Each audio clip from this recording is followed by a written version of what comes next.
Neemias capítulo 12, verso 43. Você pode ler com a gente no nome de Jesus. Diz a palavra do Senhor. Se você não achou, a versão que eu vou estar lendo está ali no telão. E naquele dia, contentes como estavam, ofereceram grandes sacrifícios, pois Deus os enchera de quê? De quê, irmãos? De grande. Não é apenas de alegria. Você percebeu que Neemias fez questão de dizer que o povo estava contente e oferecer a Deus sacrifício, porque o Senhor concedeu a eles um tempo de grande alegria. Vamos orar? Se você pudesse colocar sobre os seus pés por um momento, quero orar com você. Em nome de Jesus. Deus, eu quero nessa noite orar juntamente com o seu povo, com a sua igreja. Ó Deus, pedindo ao Senhor que venha neste momento falar aos nossos corações. Senhor, que o Senhor possa derramar sobre nós o teu poder, a tua graça. E que nessa mensagem, Senhor, o teu Espírito possa iluminar a nossa mente para que possamos compreender o propósito do Senhor para as nossas vidas, aquilo que o Senhor tem determinado desde a eternidade, para a glória do teu nome, Jesus. Nós oramos e agradecemos. Amém. Amém. Podeis sentar.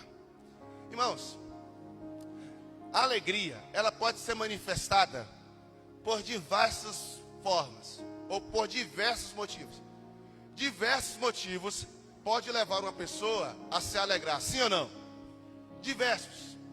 Mas geralmente a alegria é um sentimento, é uma emoção que ela vem logo em seguida a realização, a concretização de algo que você gostaria de alcançar. Geralmente, as maiores manifestações de alegria, ela está presente quando alguma coisa que você queria tanto acontece. Quem sabe, para alguns era o emprego que ele queria tanto, ou passar no vestibular, ou ser contratado por uma empresa, ou alcançar uma nota na música, né? Para quem canta, ou quem sabe fazer aquele acorde que a pessoa está tentando há muito tempo. Enfim, quando você tem algo a conquistar, você se alegra quando isso acontece.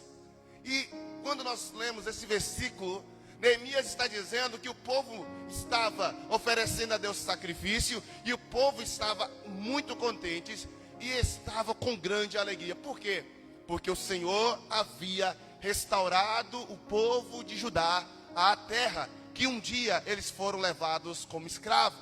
Quem sabe da história de Israel sabe que Nabucodonosor pega os judeus e leva para a Babilônia, e eles passam lá 70 anos. E esse povo tem o desejo de poder retornar para sua casa. E isso acontece 70 anos depois, e quando eles chegam, esse povo se alegra.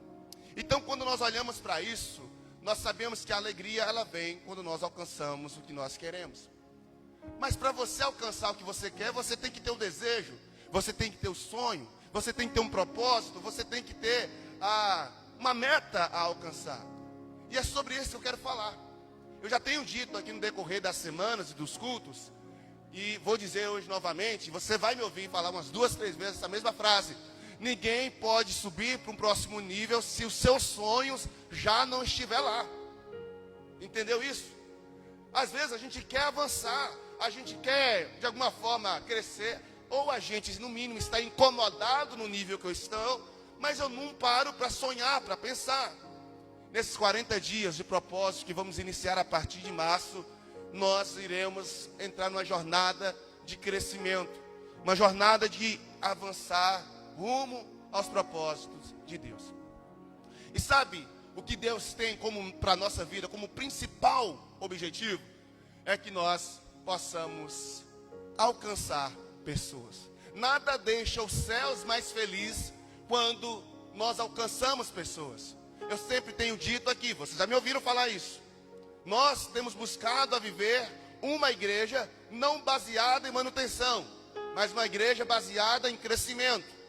É quando o nosso foco está direcionado em crescer. E não apenas eu falo crescimento numérico, mas crescer como cristão. Crescer, porque tudo que é saudável, cresce. Se não há crescimento, não está saudável. Tudo que é saudável cresce.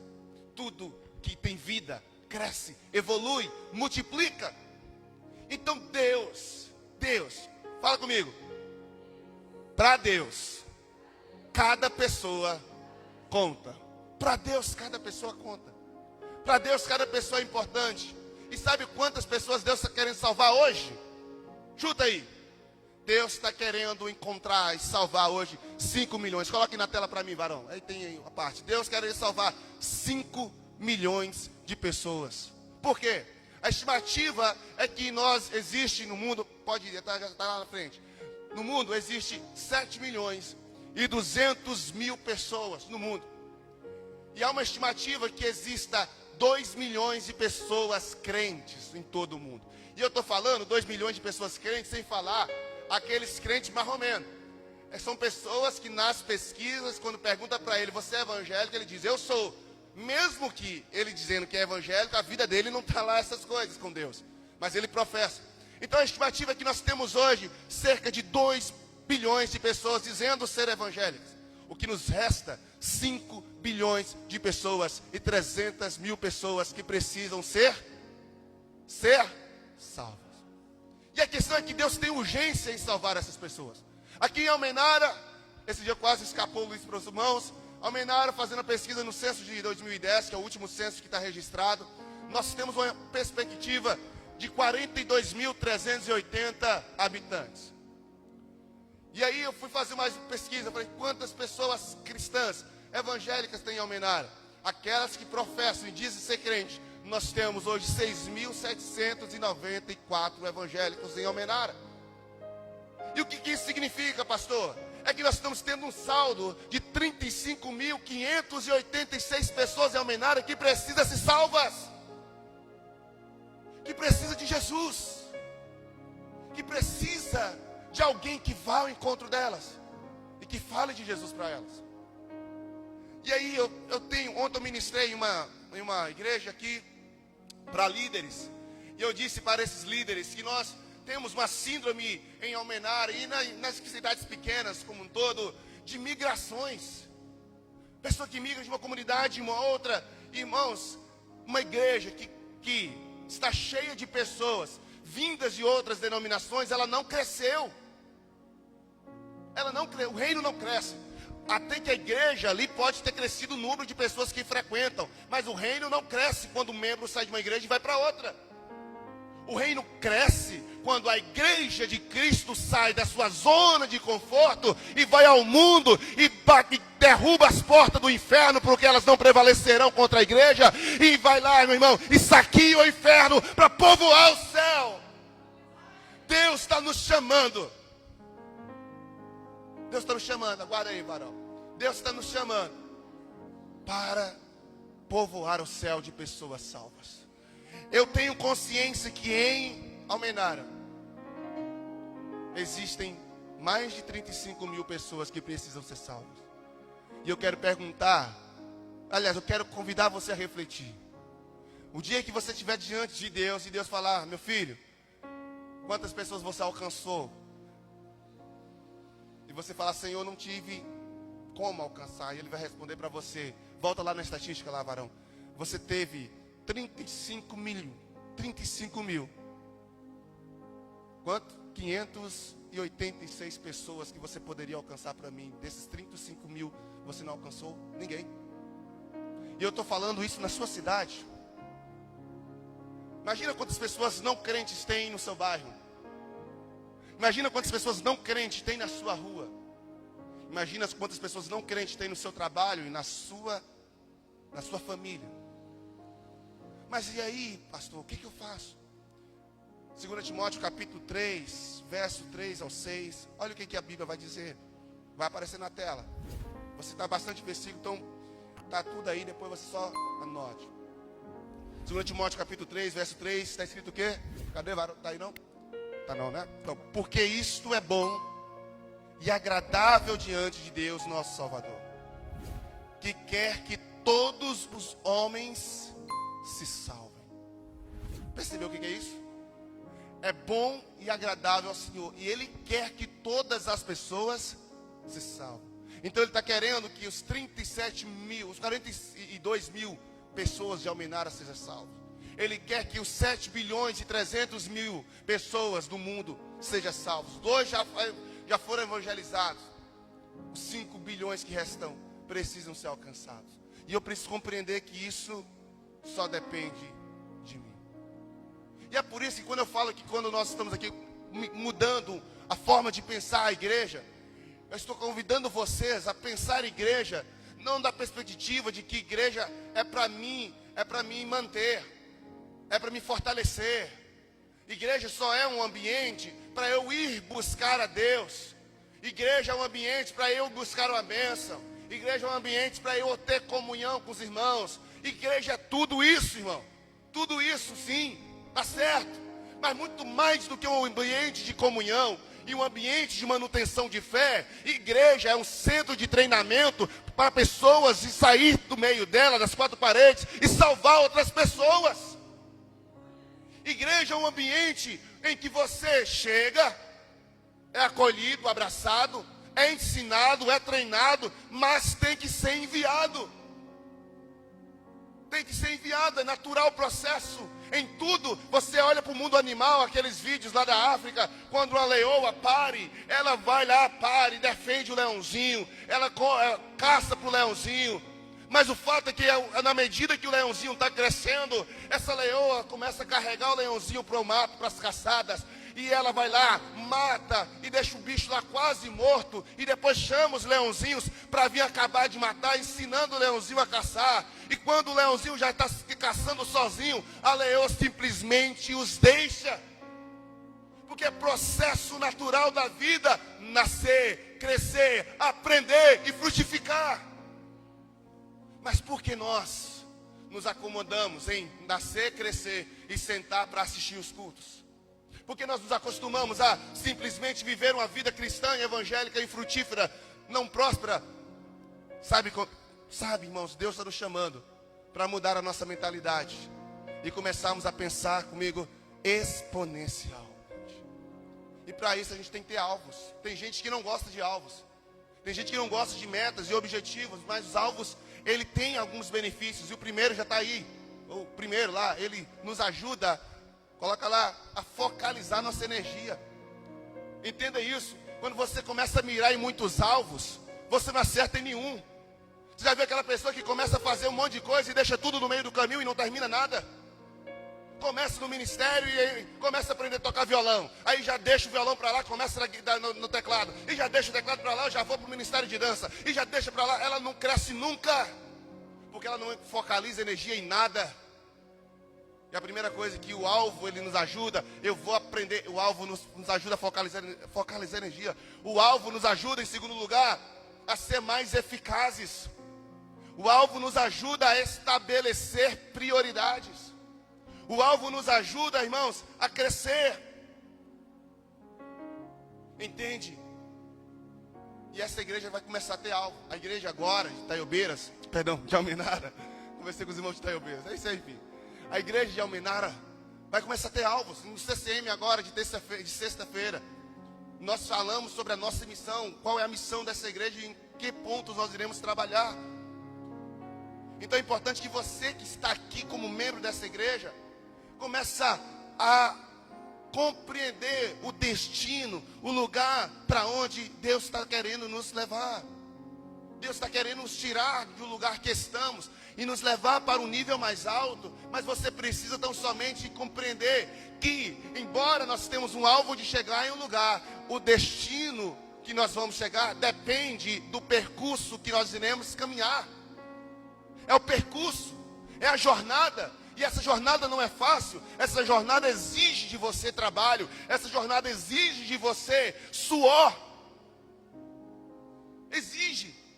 Não exige apenas do líder. Eu comentei, até eu acho que foi no WhatsApp. Eu disse, irmãos, nessa semana eu estava indo dormir 2:30 da manhã, 3, acordando 6, 7, para poder dar conta de mexer aqui, preparar as mensagens e preparar a lista de louvor que o Ministério Louvor sabe, eu postei lá. E tudo isso por quê? Porque eu sei que para eu sair de onde eu estou e chegar onde eu quero chegar, eu preciso suar a camisa, trabalhar, me envolver, me dedicar, me desbruçar. Mas isso não é apenas o pastor. Não é o pastor que conduz apenas. Eu não posso simplesmente pegar as pessoas e colocar nas minhas costas, porque eu não vou conseguir carregá-las. Mas eu posso conduzir. E quem realmente quer chegar aonde eu quero chegar, pode simplesmente decidir vir após mim.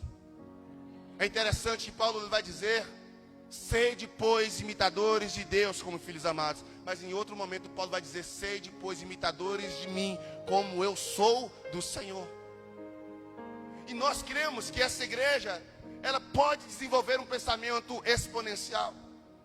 Deus é o primeiro a nos dar alvos. Lê comigo Lucas capítulo 10, lá no versículo 1. Lucas 10, verso 1. Você vai perceber, olha o que o Senhor diz aí. Pode seguir, varão, já falei todos. Lá em Lucas 10, 1. Diz o seguinte: e depois disso, designou o Senhor ainda 72, e os enviou. O que Deus está falando? O que a Bíblia está mostrando? Vai na minha frente. Ele chama 72 os discípulos. A gente sempre lembra dos 12, né? Mas Jesus tinha muito mais do que os 12. Os 12 aqueles que ele selecionou para treinar e ser líderes após ele. Mas ele tinha mais pessoas que o seguiam. Só no momento derramado do Pentecoste, lá tinha 120 irmãos. Só para você ter ideia.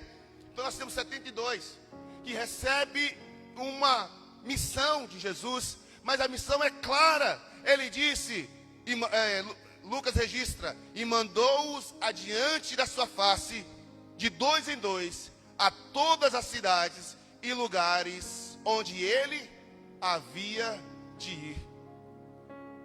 Há uma meta: vocês vão sair daqui e vão aos lugares, às cidades. Mateus capítulo 28, verso 19, é um versículo que todo mundo conhece. Portanto, ide, fazei discípulos. Existe um alvo de Jesus para a igreja. Existe uma meta para você. A meta de Jesus para nós é: ide diante de mim, anunciai que eu estou voltando.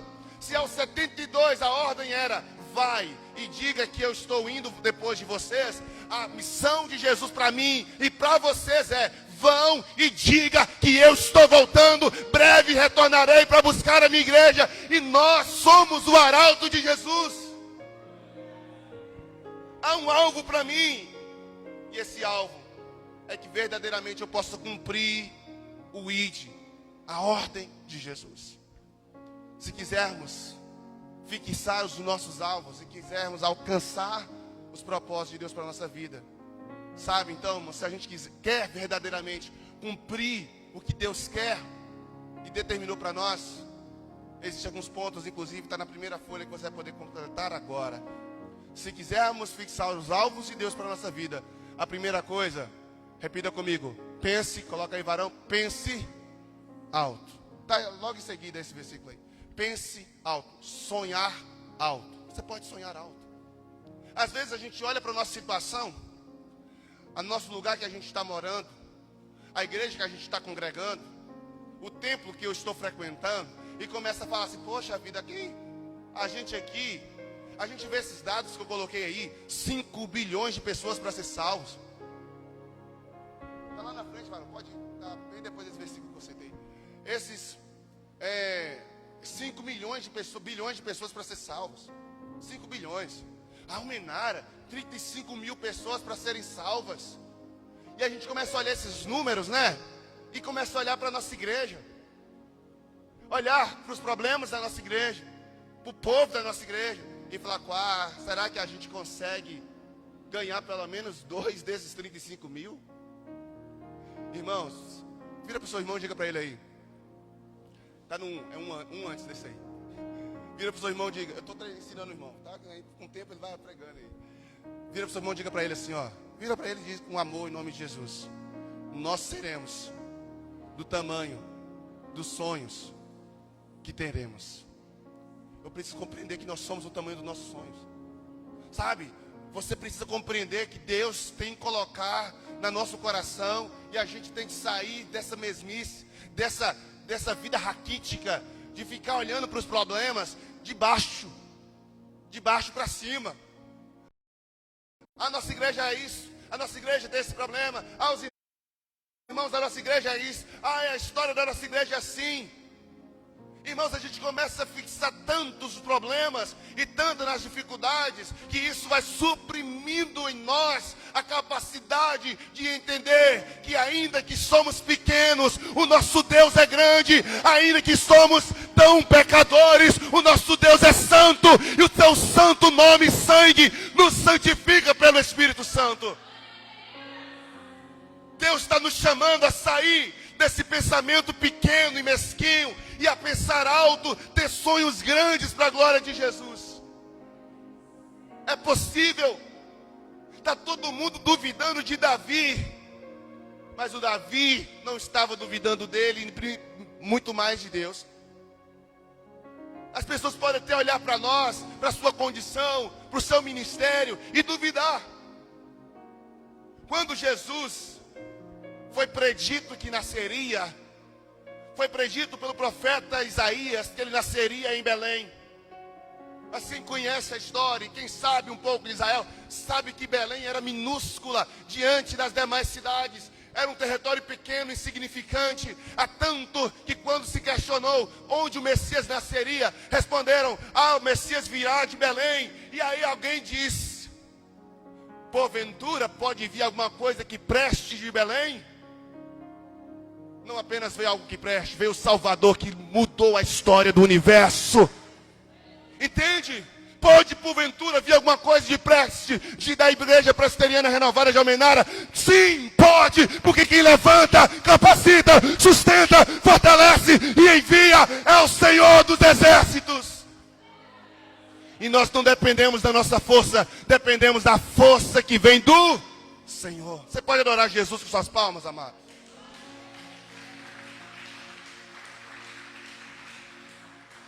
Pensar grande requer fé. Pensar grande requer fé.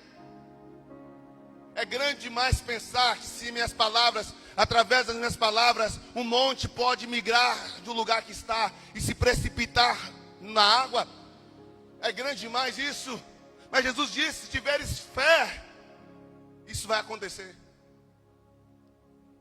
Alguém poderia falar para Bartimeu, quando Bartimeu perguntasse para ele: ei Bartimeu, o que você quer? Eu quero ver. Bartimeu, uma outra coisa mais fácil, porque isso é impossível. Um dia, a mulher de Jacó, vendo que as suas rivais estavam parindo e ela não, ela chegou para o marido e disse: Raquel, né? Dar-me filho, senão eu morro. E Jacó, por mais que amava ela, disse: estou eu, porventura, no lugar de Deus, capaz de te dar um filho? Ter um filho na condição, não posso. As outras todas têm, mas o que eu posso fazer? Realmente Jacó era limitado para resolver esse problema, mas o Deus de Jacó não. Talvez quando eu olho para esses 35 mil pessoas que estão andando para cima e para baixo pelas ruas de Almenara, eu olho para a minha condição humana limitada, fraca e tão desprezível. Eu olho para mim e falo: Senhor, não tenho condição, mas o Senhor tem condição de salvar uma a uma. E esta igreja hoje, ela pode ter esse número de pessoas, mas daqui a 2, 3, 4, 5 anos, o Senhor pode transformar a realidade, porque não é eu quem faço, não depende dos meus talentos, dons ou da minha palavra, mas depende da boa e soberana vontade do Senhor. E quando eu digo pensar grande, pensar alto, eu estou falando para você pensar do tamanho do Deus que você serve, não do tamanho das lutas que você tem. Pense como Davi: este incircunciso é grande, mas o meu Deus, você crê nesse Deus, meu irmão? Eu creio nesse Deus que é maior do que qualquer gigante e maior do que qualquer problema. E é por isso que eu penso grande. Não tem como querer alcançar sonhos grandes se os seus sonhos continuam sendo pequenos. Não tem como alcançarmos projetos grandes se o nosso sonho é pequeno. É por isso que eu sonho com base na vontade de Deus e não na vontade minha. Então a primeira coisa, para você fixar seus alvos e eles possam acontecer, repita comigo: sonhar alto é sonhar do tamanho de Deus. Você pode adorar Jesus, você pode glorificar ao Senhor. É isso que Deus quer. Pare de ficar achando. Não, Se nós mesmos não acreditarmos no que Deus tem para nós, quem vai acreditar? Quem vai? Quem vai apostar? Quem vai quem vai trabalhar? Quem vai se envolver? Quem vai fazer? Se eu mesmo desta igreja não confiar e não acreditar, eu confio, eu creio. Mas entenda, e agora vem o ponto 2. Eu posso até sonhar alto, sonhar grande, mas precisamos compreender que devemos começar pequeno. Olha aí o texto de Zacarias capítulo 4, na versão da Bíblia chamada O Livro. Ninguém vai ter essa versão aqui, pelo menos eu acredito que não tem. Mas olha o que nessa versão diz. Está lá. Não desprezem o quê? Não, vamos lá, em nome de Jesus, como crente, irmão, pentecostal que somos. Vamos lá. Não, está fraco. Eu quero ver um coro maravilhoso. Diga, não. Aleluia. Não despreze os pequenos. Irmão, tem gente que para antes de começar. Para antes de ao menos iniciar. Por quê? Porque parece que o que ele vai fazer é insignificante demais. Parece que o passo que ele vai dar é tão pequeno. Porque ele está olhando a trajetória. Mas entenda uma coisa. Uma jornada de 1 milhão de quilômetros sempre vai começar com o primeiro passo. Vou contar. A minha sogra sentou aqui esses dias enquanto eu estava mexendo aqui. E ela olhou para mim e eu vi a cara dela. Quando ela disse assim: ô Patrick, você vai fazer isso até que altura? Eu disse, até lá em cima. Na hora, eu vi o rosto assim, aquele rosto assim, coitado. Porque eu tinha batido o dia todo, né? O dia todo, porque essas tábuas é ruim para colocar, irmão. Não é fácil, o Carlinhos tá aí, me ajudou. E o presbítero Carabi, ele veio que me ajudar. Não é fácil, é tudo torta, essas tábuas de caixote. E aí, realmente, irmãos, eu confesso que quando eu comecei a fazer, eu falei, meu Deus, que encrenca que eu fui me envolver. Porque no início dá trabalho demais, até você pegar o jeito e começar a colocar num lugar no outro. Mas interessante é que teve um momento da primeira tábua, acho que foi aquela primeira ali que eu coloquei. Mas já tem mais de 600 tábuas colocadas. Você está entendendo o que é isso? Eu não sei até onde Deus quer te levar, meu irmão, entenda isso. Eu não sei qual nível que Deus vai te colocar, mas entenda uma coisa, para ser grande, um dia fomos pequenos, mas é no pequeno que Deus exalta, que Deus levanta, que Deus coloca para cima.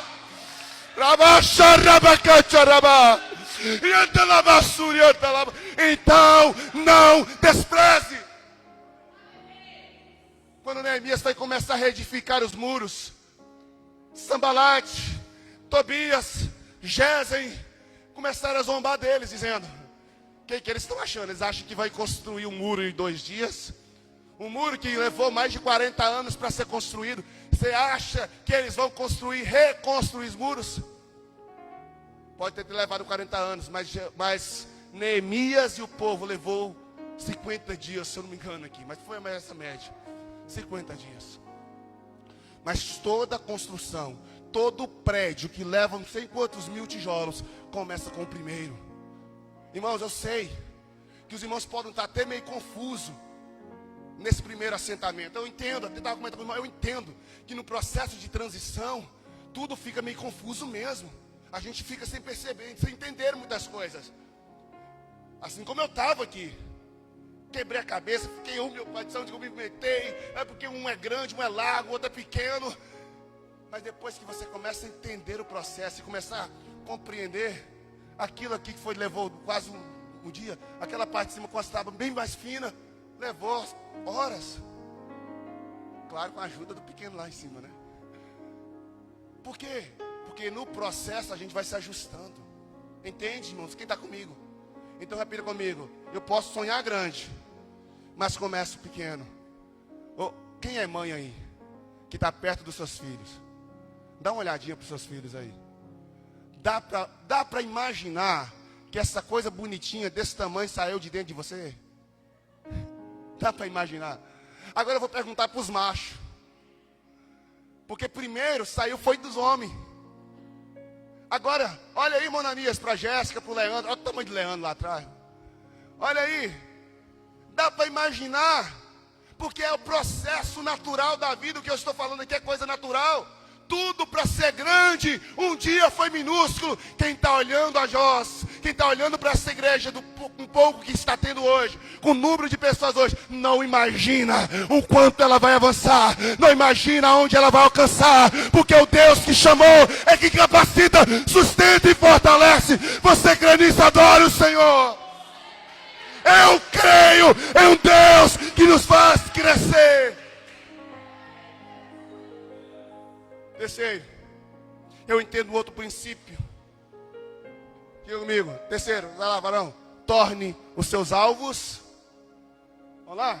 Está aqui embaixo já, é porque está aqui embaixo. Eu errei aí, deixei embaixo. Torne os seus projetos reais. 35 mil pessoas para salvar em Almenara. Seria muita audácia minha chegar aqui e falar, vamos ganhar todo mundo.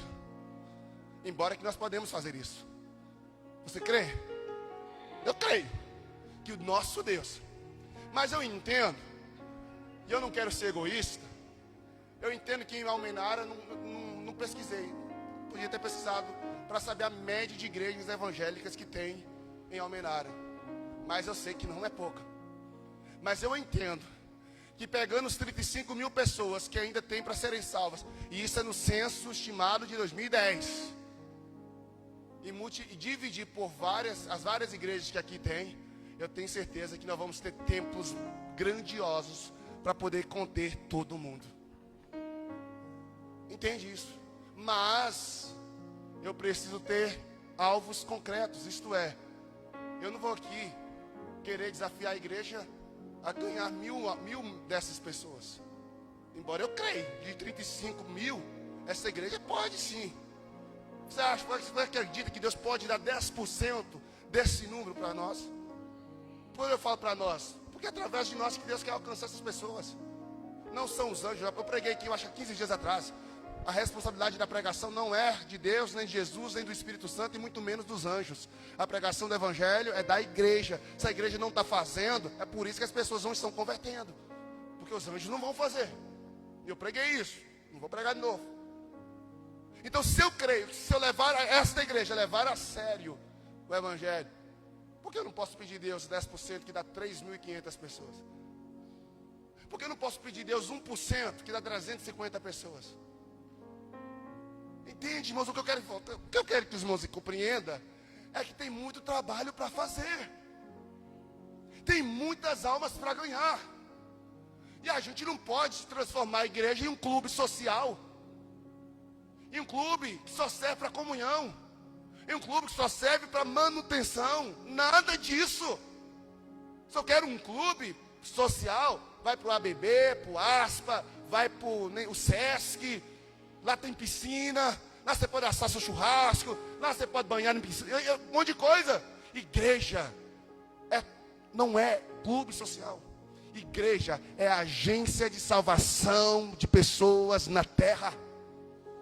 E nós somos os representantes do Salvador. Você está entendendo isso? Bate no peito e diga: eu sou um representante do Salvador do mundo. Você pode adorar Jesus com as suas palmas e crer nisso. Eu creio, Deus. É por isso que mesmo que talvez você pode ganhar sim 1.000 pessoas. Quem já ouviu falar de André na Bíblia? Quem já leu um texto escrito por André na Bíblia? Quem já viu na Bíblia uma obra sobrenatural de André na Bíblia? Um dos discípulos de Jesus. Talvez poucos conhecem, porque pouco se fala de André. Pouco se entende sobre a vida de André. Mas as pessoas esquecem de um detalhe. Que quem ganhou as primeiras almas depois do batismo com o Espírito Santo foi quem? Quase 3.000 almas. Quem foi que pregou e quase 3.000 almas se converteu? Foi Pedro. Pedro é o camarada falastrão que pregou. Mas, olha aqui comigo.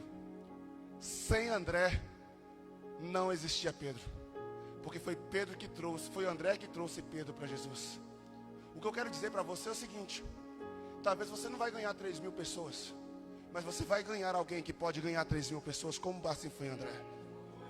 Eu creio que Deus pode me levar. Talvez uma pessoa tímida, não é igual Pedro. André era calmo, era tranquilo, era zen. Quase ninguém observava ele. Mas era aquela pessoa que ministrava nos bastidores. Quem foi que descobriu o menino com 5 pães e 2 peixinhos? Jesus falou com Felipe, mas quem descobriu o rapaz e trouxe o rapaz até Jesus? Quem foi?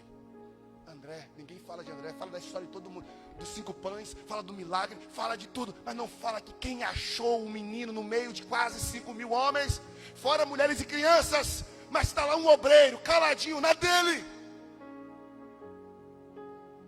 Enquanto a Felipe está lá, Senhor, onde vão comprar comida?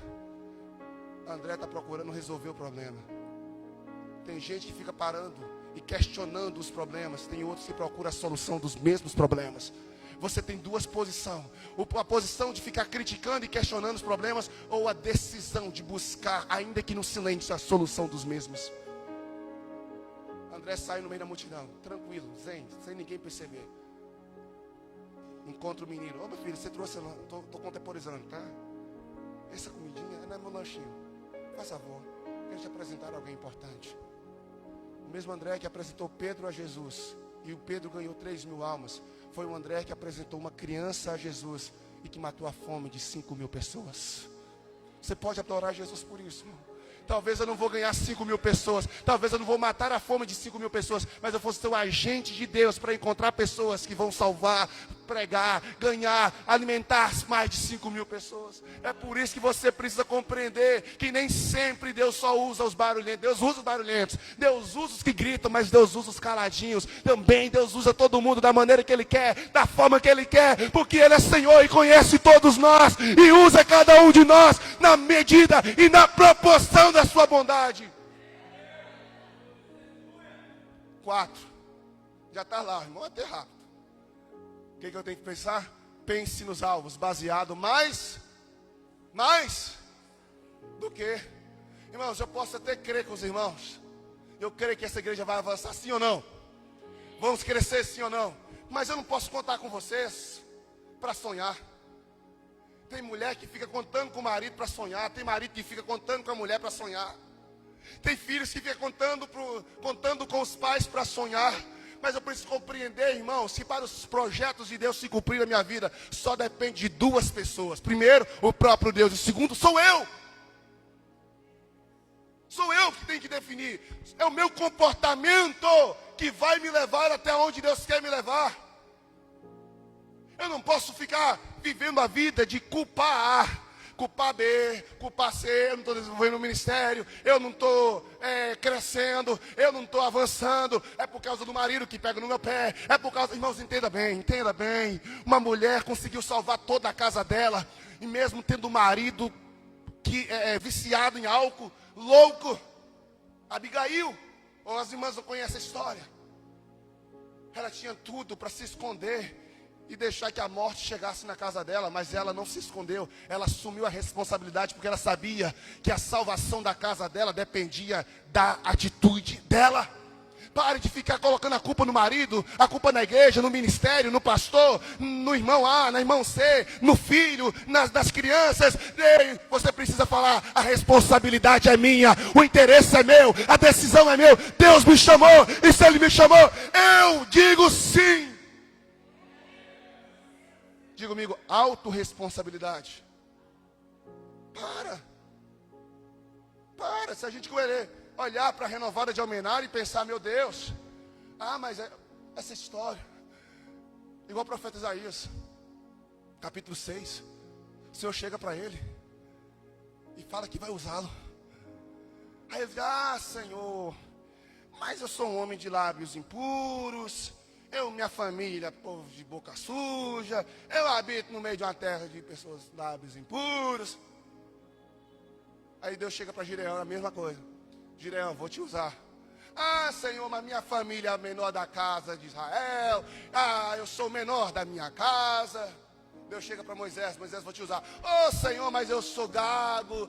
Senhor, eu saí de lá porque eu matei alguém. Eu não posso voltar porque aquele povo não vai me receber. O que eu quero dizer com isso? É normal ter medo diante do desafio. É normal. É normal querer fugir. Sabe por que você foge? Sabe por que você não quer fazer? Porque realmente a responsabilidade é grande. Você não está fazendo para o pastor, você não está fazendo para a igreja, tu está fazendo para o grande eu sou. E você tem que temer mesmo. Oh, você tem que ter medo, mas esse medo, irmão, em vez de te afastar, tem que te levar a depender. Falar para o Senhor: Deus, eu estou com medo, eu não sei se eu vou conseguir, mas enfim, eu vou, porque eu pesquei a noite inteira, mas pela tua palavra eu lançarei a rede.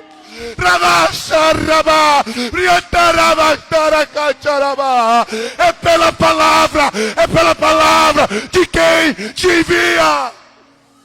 E me andará, cai. Deus, eu tenho medo, irmão. Tu acha que eu não tive medo de quando eu recebi o convite de pastorear essa igreja? Tu acha que foi normal, fácil para mim? Não foi. Eu pude compartilhar um pouquinho da história minha que eu estava, o processo que eu estava. Quem me conhece sabe. Quem estava próximo sabe o que eu estava passando no ano passado.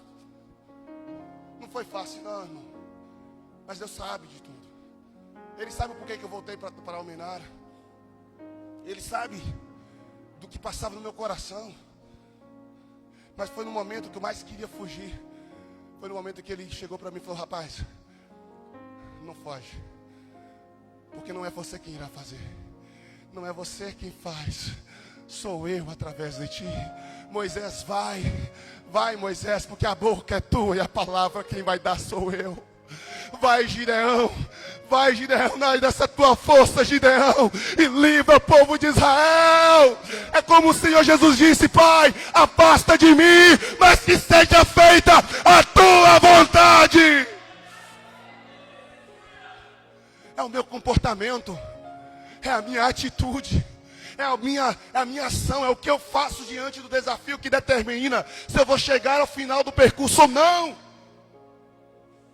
A minha atitude diária é todo dia eu renunciando, é todo dia eu aceitando o chamado, é todo dia eu crendo no Deus que me chamou. Ó Senhor, hoje não está fácil, ó Senhor, hoje está difícil demais, eu estou com dificuldade até de crer, mas me ajuda na minha pouca fé, e me ajuda a atravessar esse dia. Nem todos os dias uma pessoa chamada por Deus são flores, pelo contrário, você vai ter muito mais motivo para desistir do que para avançar. É por isso que a fé é necessária. Sem fé é impossível fazer a obra, sem fé é impossível agradar a Deus. Eu te convido a ter fé, acreditar, agir para a glória de Deus. Está entendendo, meu irmão? Aqui, ó, pense nos alvos, pense no que Deus tem, mas entenda que é o seu comportamento, é a sua atitude. Mas enfim, 5, acompanhe o desenvolvimento olhando sempre, avaliando sempre. Entendo, irmãos? Eu disse aqui para vocês, falo sempre. Eu sou uma pessoa muito clara. E eu sei, eu tenho consciência que eu erro. Muita consciência disso. Eu tenho consciência que eu falho. Que eu posso tomar decisões equivocadas em algum momento. Eu tenho consciência disso, eu não sou bobo. Mas o segredo de ser família, o segredo de ter um relacionamento bem, é a capacidade da autoavaliação de nós e do relacionamento. É você conseguir olhar para ele sempre e falar: como estava? Ele está melhor do que ontem ou pior do que ontem? Se eu perguntar para você hoje, você que é casado, como está seu casamento? Ele está melhor essa semana do que esteve ontem? Se eu te perguntar para você que é cristão, você que é crente, a sua vida com Deus está melhor hoje do que ontem? A avaliação. Entenda, Jesus estava andando com os discípulos, Mateus capítulo 16, e chega um momento que ele vira para os discípulos e fala assim: quem as pessoas dizem que eu sou? Eles dizem, uns dizem que o Senhor é Jeremias, outros que o Senhor é a reencarnação de João Batista. E ele pergunta: quem vocês acreditam que eu sou? E Pedro diz: tu és o Cristo, Filho do Deus vivo. Sabe o que Jesus estava fazendo isso aí? Alguns pensam que ele só estava testando o conhecimento dos discípulos acerca dele. Mas Jesus estava avaliando o seu ministério também. Porque nada adiantaria Jesus andar com os discípulos se os discípulos verdadeiramente não conhecessem quem ele de fato era. Não adianta nada você andar com pessoas se verdadeiramente essas pessoas não estão alinhadas àquilo que você foi chamado para fazer. Um dos termos que a Bíblia usa para a relação líder e liderada é submissão. O que é submissão? A gente às vezes só lembra de submissão da esposa ao marido, mas a Bíblia diz para os servos serem submissos aos seus senhores, para nós sermos submissos aos nossos líderes. O que é submissão? Submissão é quando você entende a missão que o Senhor deu ao seu líder e você se submete a cumprir essa missão juntamente com ele. Se você não sabe qual é a missão que Deus deu para mim como pastor dessa igreja, você não vai conseguir me auxiliar e me ajudar nela. Entende? Se você não aceita, se você não abraça, se você não está junto a esta missão, você não vai conseguir ser produtivo nela. Ser submisso é muito mais do que obedecer. As pessoas só olham submissão como obediência. Eu vou cantar em uma igreja, eu vou falar com o meu pastor. Tá certo, tem que fazer isso mesmo. Fui convidado para pregar em determinada igreja, eu vou conversar com o meu pastor. Show de bola, é assim mesmo que tem que proceder. Se não fizer assim, está errado. Você está pecando. Mas não é só isso. Submissão é estar alinhado à missão que Deus concedeu. Tem uma frase de William Shakespeare no seu livro, no seu texto, O Menestrel. Ele diz: quem não sabe para onde vai, qualquer lugar serve. A gente vê um monte de crente que anda atrás, que segue pastores, segue líderes, mas não sabe para onde que o líder está caminhando, está o conduzindo. Não sabe. E a gente precisa compreender que eu preciso saber. Há quem diz: bom, eu estou lá na igreja, é o pastor que prega, ele que vai prestar conta para Deus. Se ele errar, é problema dele, eu só sei que eu estou seguindo. Mas Jesus disse: guarda isso aqui, mas isso é sério. Acautelai-vos do fermento dos fariseus, porque um cego que guia ou que segue outro cego, o que vai acontecer com ele? Ambos cairão no abismo. Não siga ninguém que você não sabe qual o destino que ele está te conduzindo. Entenda essa verdade, irmãos. Por que os discípulos foram fiéis para Jesus? João capítulo 6, na primeira parte do versículo, todo mundo está comendo pão e peixe, porque o rapazinho que o André achou, tinha lá e Jesus multiplicou. Aleluia. Sobrou mais de 12 cestos de pão. Fartura. Todo mundo se alegrou. João capítulo 6 relata 2 dias a vida de Jesus. Relata até a madrugada. Depois que todo mundo comeu, todo mundo encheu a barriguinha, que voltou para casa, Jesus vai dizer para os seus discípulos: olha, vão para o outro lado do mar e eu encontro vocês lá. Os discípulos não. Tá. Na madrugada, escuro, vento forte, o discípulo está atravessando. Jesus então vem ao encontro dos discípulos. Todo mundo lembra da história, andando sobre as águas. Pedro então pede para ir andar, encontrar com Jesus. Beleza, amanhece outro dia. Quem está comigo? A galera que comeu pão e peixe no dia anterior vai procurar Jesus e não acha. Então eles vão lá outro lado da água, da margem, para encontrar com Jesus. Aí Jesus falou: vocês voltaram. Glória a Deus, bacana. Só que eu tenho uma mensagem para vocês hoje que é um pouco diferente da mensagem de ontem. A mensagem que eu tenho para você hoje: se ontem vocês comeram pão e peixe, hoje eu digo para vocês que eu sou o pão vivo que desceu do céu. E quem não comer da minha carne, nem beber do meu sangue, não tem parte comigo. Você está entendendo? Ele disse: ontem eu te dei pão e peixe, hoje eu dou sangue e carne. Vocês aceitam? A galera que quis comer pão e peixe foram embora. Mas aqueles que entenderam que tinha que comer sangue e carne permaneceram. Que foi quem? Os discípulos. Jesus vira para ele e fala assim: vocês não vão com eles não? Vocês não vão deixar? O que Pedro diz? Para onde iremos nós? Pois só tu tens palavras de vida eterna. Sabe por que Pedro ficou? Olha aqui comigo. Pedro ficou e os discípulos ficaram porque eles entenderam para onde Jesus estava os conduzindo, estava indo. Ele disse: para onde iremos nós? pois só o Senhor tem palavra que traz vida eterna. Nós não estamos te seguindo pelo pão e o peixe, estamos te seguindo pela carne e o sangue que o Senhor pregou. E aonde o Senhor for, nós iremos. E para onde o Senhor nos conduzir, nós o seguiremos, porque nós já sabemos qual é o seu destino.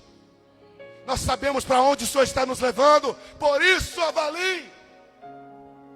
Não é uma e nem duas vezes que eu digo para os irmãos: ouça as pregações, avalie sim, critique, analise na Bíblia. E depois decida se você vai ou não seguir. Porque o que é de pregadores que tem ministrado para a sua própria glória, com tantos outros interesses, se não a verdade, a palavra.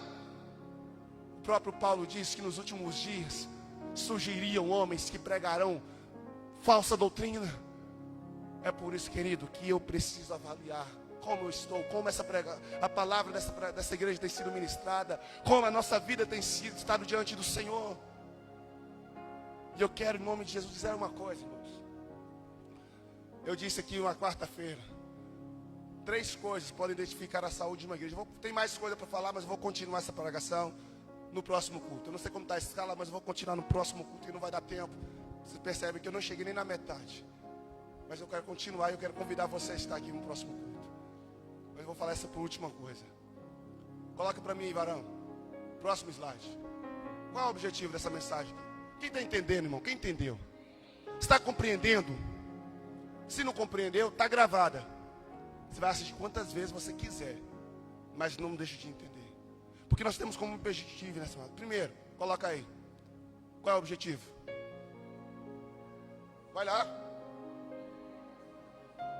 Preparar o coração para que cada membro dessa igreja se desenvolva nas suas diversas áreas, principalmente. O que o Senhor tem posto em meu coração é que chega de estar estacionado. Chega. É claro que cada um tem seu tempo. Ninguém aqui vai forçar a barra de ninguém. Eu não vou exigir nada de ninguém. Não é meu perfil fazer isso. Mas existe um convite aqui para você. O convite é: você quer sair do estacionamento? Você quer sair da estagnação? Você quer sair dessa vida de manutenção? Você já viu o carro que só dá manutenção? O carro está bom ou está ruim? Tudo que só fica dando manutenção não presta. Está na hora de desfazer. Se a sua vida espiritual só está no nível de manutenção, pastor, eu não posso ficar sem um dia no culto, porque se eu ir um dia, faltar uma semana no culto, eu já começo a ficar esfriando. E eu fico preocupado quando alguém depende de culto para manter a vida espiritual acesa. Porque a vida espiritual, ela não é acesa em culto. A vida espiritual é mantida acesa todos os dias, quando você tira a cinza do altar e coloca fogo novo. Culto não é para manutenção. A manutenção da sua vida espiritual é você quem faz no seu quarto, trancado, falando a sós com Deus. Culto também não é lugar, mas não é lugar de comunhão. Porque no culto não tem como você ter comunhão com todo mundo. Eu dei esse exemplo. Olha para a pessoa que está na frente de você. Está olhando no rosto dele? Vocês estão conseguindo conversar com eles? O tempo que você tem para conversar com um irmão aqui na igreja, no culto, é quantos minutos você tem? O tempo que você chega, você não chega atrasado? E o tempo que termina o culto, que todo mundo já vai embora por causa do horário. E eu pergunto, que comunhão que a gente tem no culto? Nenhuma. Comunhão tem um outro lugar que a gente vive. É de casa em casa. Então, se o culto não é lugar de manutenção, porque o lugar de manutenção é no meu quarto. O culto não é lugar de comunhão, porque o lugar de comunhão é de casa em casa.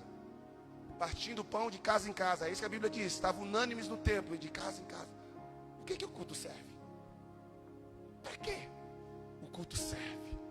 Qual o objetivo de você sair da sua casa domingo, sentar nessa cadeira e ouvir essa mensagem, cantar louvores a Deus? O culto serve para um propósito. Embora que outros estejam curtindo nele, mas um especial serve para adorarmos como igreja ao Senhor soberano.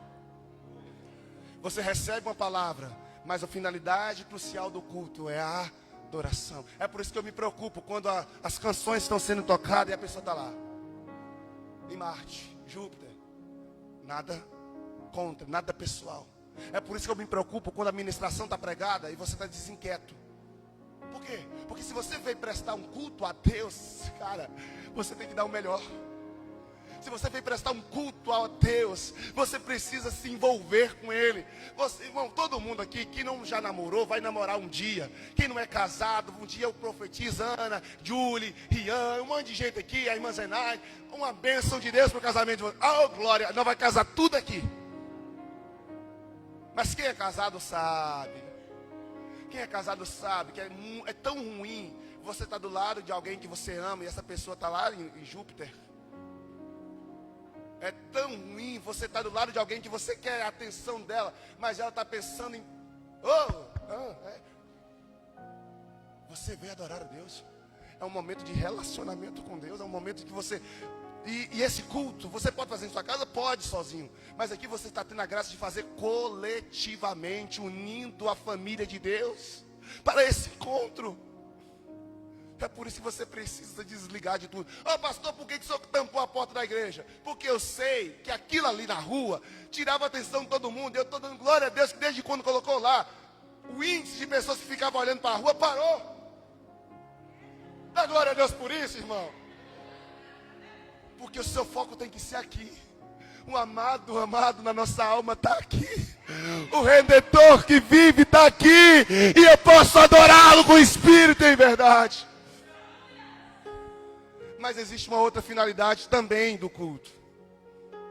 E essa finalidade do culto, além de adorar a Deus, é também evangelística. Não é isso? Quem convidou alguém para vir aqui para o culto hoje? Principalmente não cristão. Amém. Convidar não significa que a pessoa veio, viu, gente? É por isso que eu convida. Se você trazer, horas a Jesus, se não conver, vai estar tendo um saldo para o próximo. Mas convide sempre. Mas olha bem isso aqui, ó. Coloca aí, varão próximo, para a glória de Jesus. Vai lá, isso eu já falei. Quantas pessoas ali? Lê comigo. Chegam a Jesus através do quê? Relacionamento. Quem ganha almas para Jesus são pessoas que constroem relacionamentos. O maior índice. Você pode, se você já teve a experiência de trazer alguém para Jesus, você vai perceber que essa pessoa que você trouxe para Jesus foi alguém que tinha um contato direto com você. Filho, os pais aqui, tem a irmã Lúcia, o diácono Alcebides, tem tudo filhos que cresceram no Evangelho, o presbítero já na rua. E se eu for mencionar aqui, muita gente está aqui porque os pais vieram. É família, está dentro de casa. Isso é o quê? Relacionamento. Seu amigo, sua amiga. Por que André levou Pedro? Porque eram amigos. Lembra? É isso. O que leva pessoas para Jesus não é um folheto. E o que leva para Jesus, olha bem, 60%, mais da metade, próximo. É dado sério, viu, gente? Não é ventrilogia, não. 1,5% através de pregação e de rádio. É por isso que nós temos gravado. Não, você não sabe o testemunho que eu já ouvi de pessoas que assistiram o culto pela live. Inúmeras. Quando eu cheguei aqui, meu Deus, eu preciso faltar. Porque tem pessoas que agora não estão nos cultos, em igrejas, mas estão no culto com a gente aqui agora. E é por isso que eu convido sempre, compartilha. Compartilhe para alguém que você, olha, ouça a palavra. Porque é efetivo. Mas olha bem, próximo. 3 a 4%, nem do livro, nem da Bíblia. Mas olha esse último dado. Somente pouco mais de 1% chega a Jesus através da celebração de domingo. 1%, pouquinho mais. Recebe Jesus quando o pastor diz, alguém quer aceitar Jesus como Salvador? 1% dos evangélicos se tornaram evangélicos por ter vindo num culto no final de semana e o pastor ter feito um apelo. Qual é a ferramenta de alcançar pessoas mais eficaz diante desses dados? Convidar a pessoa para vir no culto domingo à noite? Ou fazer um culto aonde ela está? Ou ser crente aonde ela está? Ou ser servo aonde ela está? A igreja não foi chamada para essa terra para ficar em seus clubinhos dominicais cultuando. Você não foi chamado para simplesmente pegar sua Bíblia no final da semana, ou no início, que domingo é o início, e vir para a igreja, assistir seu cultinho, e voltar para sua casa e continuar sua semana trabalhando, cuidando das suas coisas e fazendo tudo que você tem que fazer, e só lembrar de Jesus no próximo culto. Não! Eu vou ser o representante de Deus na terra. Quando eu sou igreja, aonde eu estou, aonde eu vou, é através de relacionamentos, é através da convivência. É por isso, irmãos, que nós vamos falar muito aqui futuramente, pequeno grupo, célula, pessoas que vão, irmãos, somente nesse mês de célula, foram 4 encontros, mais de 25 pessoas não crentes, conta aí, dá mais ou menos essa média. A casa de Lênin mesmo foi quase 14. Inclusive a mãe dele se converteu. E está vindo nos cultos. Hoje já não veio, mas já está vindo. Está indo em todas as células, acompanhando a gente. Entende isso? Relacionamento. Agora eu quero perguntar uma coisa. Precisamos ou não mudar a forma da gente começar a pensar a igreja? Então na hora de começar a pensar exponencialmente, irmão. E é sobre isso que eu vou falar no próximo culto. Não tive condição de entrar nisso, nessa parte da administração. Mas domingo que vem, não quarta, nós vamos estar falando sobre igreja que pensa exponencialmente. E é isso que nós vamos viver. Eu não sei aonde, até o nível que Deus vai nos conduzir. Mas eu sei que Ele tem um próximo nível para me levar e levar vocês. Amém? O final disso é o céu, isso eu tenho certeza. Mas enquanto estivermos aqui na terra, é como a luz de um farol de um carro à noite. Deus sempre ilumina os próximos metros. E Ele está nos iluminando para um próximo nível. Quem crê comigo em nome de Jesus? Você pode ficar de pé, aplaudir o Senhor para a glória de Deus.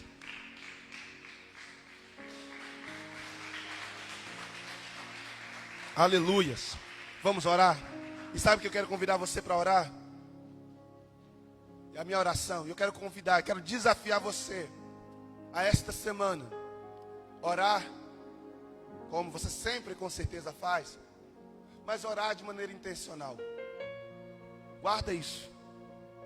Você vai orar ao Senhor e dizer: Pai, se eu estiver estacionado na minha vida espiritual, eu preciso voltar a andar. Eu preciso voltar a circular. Senhor, se eu estou parado na minha vida contigo, Senhor, está na hora de começar a movimentar, porque a água parada dá mosquito e fede. E a Bíblia diz que aquele que cresce em Cristo, do seu interior fluiriam águas vivas. Você é um chafariz que jorra água, não um mar morto que fica parado, não uma lagoa fedenda para juntar dejetos. Eu preciso ser um rio de salvação. Então eu quero convidar você, não sei como está a sua agenda, a jejuar e a orar, dizendo: ore em todos os dias a sua devocional, diga: Senhor, eu quero voltar a andar. Eu quero voltar a circular. Quem vai fazer esse compromisso com Deus e comigo? De orar, sim. Senhor, preciso. Só que detalhe, lembre, você vai estar orando a Deus assim. E se você está orando a Deus, você está dizendo: Senhor, eu vou aceitar o desafio que o Senhor colocar na minha mão. Porque tem muita gente que quer andar, mas quando Deus vem com a proposta, diz: ah, essa não, Senhor, eu queria aquela lá. Mas não é assim que funciona. Não é assim que funciona. É Deus que chama, é Deus que envia, e é Deus que determina. Você crê nisso? Amém, irmã Lúcia? Essa aí, eita glória. Oremos para a glória de Jesus, irmãos. E já começa a orar agora. Feche seus olhos. Fala: Deus, eu preciso voltar a andar, Senhor. Oh, fala com Ele, Senhor, eu preciso voltar a agir. Deus, está na hora de começarmos a desenvolver aquilo que o Senhor tem para mim. Como Paulo diz a Timóteo no capítulo 1 da primeira epístola dele: Timóteo, não despreze o dom que há em ti. Timóteo, não despreze. Então, meu irmão, não despreze o seu dom, não despreze o seu chamado, não despreze o seu talento, não despreze o que Deus tem para fazer através da sua vida, não despreze o porquê que Deus te escolheu e te chamou nessa terra. Há algo para ser feito, há vidas para ser salvas. Ah, meu irmão, há um despertar desse pensamento pensamento exponencial. Está na hora de começar a pensar grande, pensar alto. Está na hora de pensar no tamanho do seu Deus. Está na hora de começar a pensar, não com a mente carnal, mas com a mente espiritual. Paulo não se contentou ficar apenas em Jerusalém. Ele foi à Ásia, porque o Senhor assim o determinou. Meu irmão, talvez a sua Ásia é a sua vizinhança. A sua Ásia talvez seja o seu bairro. A sua Ásia deve ser a sua família. Mas existe algo a fazer, um chamado a cumprir, para a glória do nome de Deus. E eu preciso dizer sim ao Senhor. Eu preciso dizer sim para a glória do nome de Jesus. Pai, eu oro nesta noite pedindo que o Senhor mova esta igreja. Que o Senhor nos desperte, Senhor. Há vidas para ser salvas. Há pessoas para ser alcançadas. Só em Almenara tem mais de 35 mil pessoas que precisam de salvação. E eu quero, Senhor, ganhar ao menos um. Do que vale ter uma história. Do que vale ter um ministério. Do que vale, Senhor, ter uma vida. Se eu não ganhar ao menos um. Deus, eu coloco no meu coração. E eu oro para que cada um dessa igreja coloque também em céus. Que ganhar ao menos um, para a glória do teu nome. Meu Deus, em nome de Jesus, desperta-nos para poder olhar as coisas a partir da perspectiva do Senhor e não da nossa. Essa é a minha oração, Senhor. E eu te peço que o Senhor confirme para a glória do teu nome, sendo assim a sua vontade. Eu oro e agradeço para a glória do Senhor. Amém e amém.